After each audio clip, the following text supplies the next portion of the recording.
নমস্কার। শতরূপে সারদা।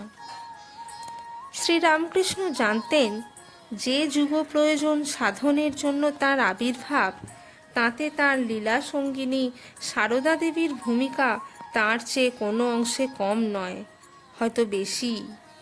তিরোধানের আগে তাই তিনি বারবার সে বিষয়ে সারদা দেবীর দৃষ্টি আকর্ষণ করেছেন। শ্রীমায়ের গুরু শক্তিকে উদ্বুদ্ধ ও কর্ম পরিণত করে তাঁর জীবোদ্ধার ব্রতরূপ অসমাপ্ত কার্যভার সারদা দেবীর উপর অর্পণ করার পটভূমি রচনা করেছিলেন শ্রীরামকৃষ্ণ কাশীপুরে তাঁর শেষ অসুখকে অবলম্বন করে। সেখানে তিনি যখন মহাপ্রস্থানের জন্য প্রস্তুত হচ্ছেন, সে সময় একদিন শ্রীরামকৃষ্ণ শ্রীমাকে অনুযোগ করে বললেন, তুমি কি কিছু করবে না? এই সব করবে নিজেকে দেখিয়ে। নারী সুলভ দ্বিধা এবং লজ্জাবশত শ্রীমা উত্তর দিলেন, আমি মেয়ে মানুষ, আমি কি করতে পারি? শ্রীরামকৃষ্ণ তৎক্ষণাৎ ব্যগ্রভাবে বলে উঠলেন, না না, তোমাকে অনেক কিছু করতে হবে। আর একদিন শ্রীরামকৃষ্ণ ভাবাবিষ্ট হয়ে সারদা দেবীকে বললেন, দেখো, কলকাতার লোকগুলো যেন অন্ধকারে পোকার মতো কিলবিল করছে, তুমি তাদের দেখো। সারদা দেবী বললেন, আমি মেয়ে মানুষ, তা কি করে হবে? কিন্তু শ্রীরামকৃষ্ণ ভাবাবস্থায় নিজেকে দেখিয়ে বলে যেতে লাগলেন, এ আর কি করেছে, তোমাকে এর থেকে অনেক বেশি করতে হবে। আবার কখনো কখনো এই বলেও সজাগ করে দিতেন, শুধু কি আমারই দায়, তোমারও দায়।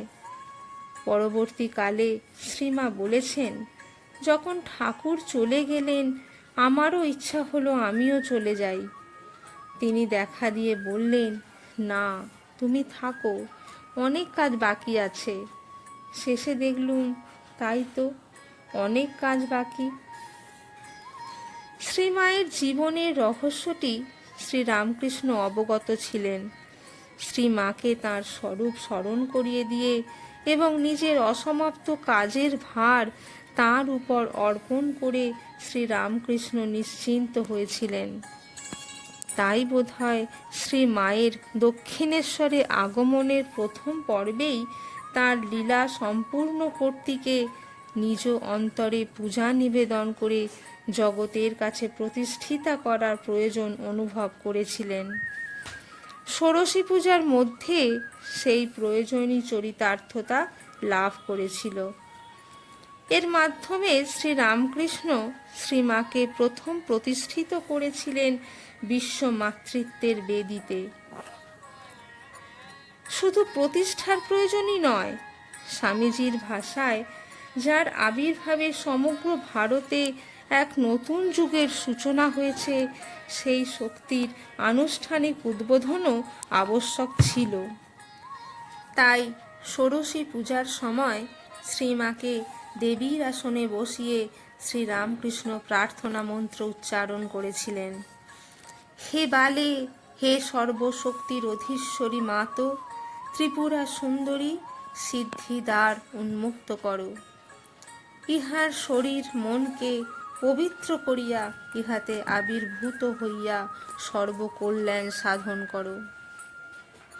এবং পূজা শেষে দেবীর কাছে নিজেকে নিবেদন করে নিজের সমস্ত সাধনার ফল, জপের মালা প্রভৃতি সর্বস্ব তাঁর চরণে চিরকালের জন্য সমর্পণ করেছিলেন। কোন দৃষ্টিতে শ্রীরামকৃষ্ণ সারদা দেবীকে দেখতেন, ষোড়শী পূজাই সে সম্পর্কে শেষ কথা। জগতের সাধন ইতিহাসে এটি একক ও অনন্য দৃষ্টান্ত। নমস্কার।